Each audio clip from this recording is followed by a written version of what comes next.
Olá, meus amigos!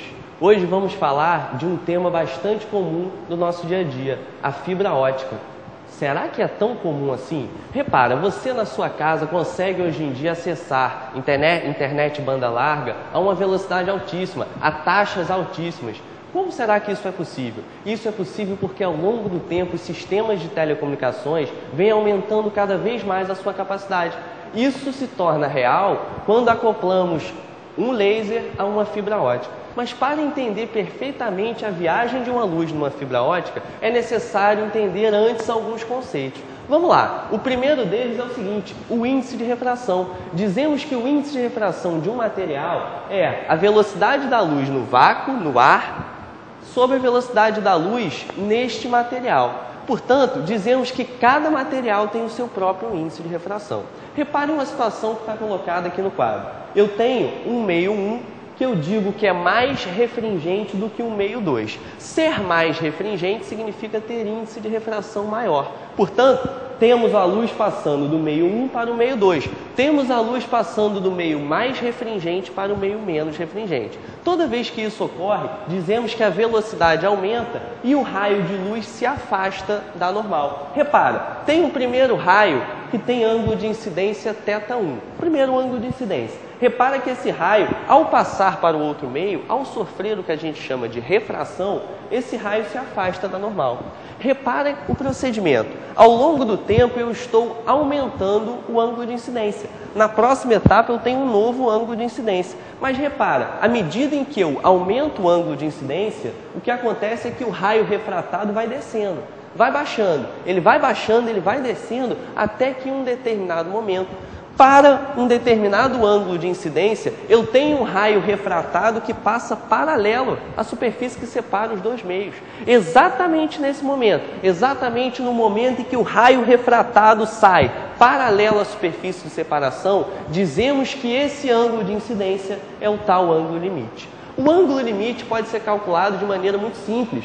É a divisão entre o índice de refração o menor índice de refração sobre o maior índice de refração. Tudo bem, mas vamos ver de que forma, lá na hora, na fibra ótica, como é que a gente consegue transmitir essa informação, como é que você consegue acessar da sua casa a internet banda larga a altíssimas velocidades. Vamos dar uma olhada.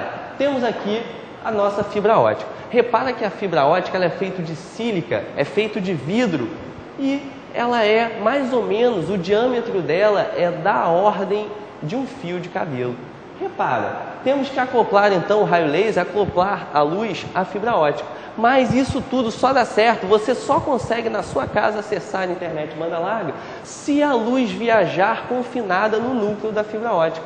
Por isso, essa fibra ótica então é fabricada com o núcleo, lembre-se, é a região onde a luz vai viajar, e a casca. Tudo bem, eu coloco aqui então o raio laser e reparem, antes de mais nada, eu tenho aqui ar na região de fora e na região de dentro eu tenho o núcleo. Repare que o índice de refração do ar é o menor que existe, ele vale sempre 1. Tudo bem, então eu digo para você que a luz está indo do meio menos refringente para o meio mais. Por isso, esse raio de luz, o raio refratado, se aproxima da normal. Acoplei então o meu laser, esse primeiro raio aqui ele vai se aproximar da normal. Mas o momento mais importante não é esse. O momento mais importante é o da primeira reflexão, exatamente aqui nesse ponto. Só dá certo tudo isso que a gente está falando se o raio de luz se mantiver confinado no núcleo da fibra ótica. Só assim a informação chega do outro lado, chega ao seu destino. Portanto, eu tenho que garantir que exatamente aqui o raio sofra a famosa reflexão total. Temos então duas condições para garantir a reflexão total aqui nesse ponto. A primeira delas, e eu diria fundamental, que só acontece quando o raio de luz passa do meio mais refringente para o meio menos refringente. O índice de refração do núcleo precisa obrigatoriamente ser maior do que o índice de refração da casca. Mas não basta só isso. Temos a nossa segunda condição. Obrigatoriamente, o ângulo de incidência exatamente nesse ponto precisa ser maior do que o ângulo limite.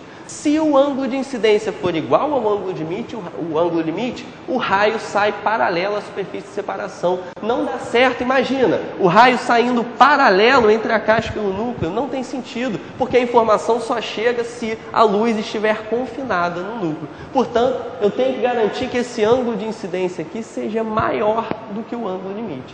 Satisfeitas essas condições, eu tenho então um raio de luz viajando confinado no núcleo e garantindo que ele vai chegar ao seu destino, garantindo que você vai conseguir acessar a internet banda larga da sua casa a altíssimas taxas, altíssimas velocidades.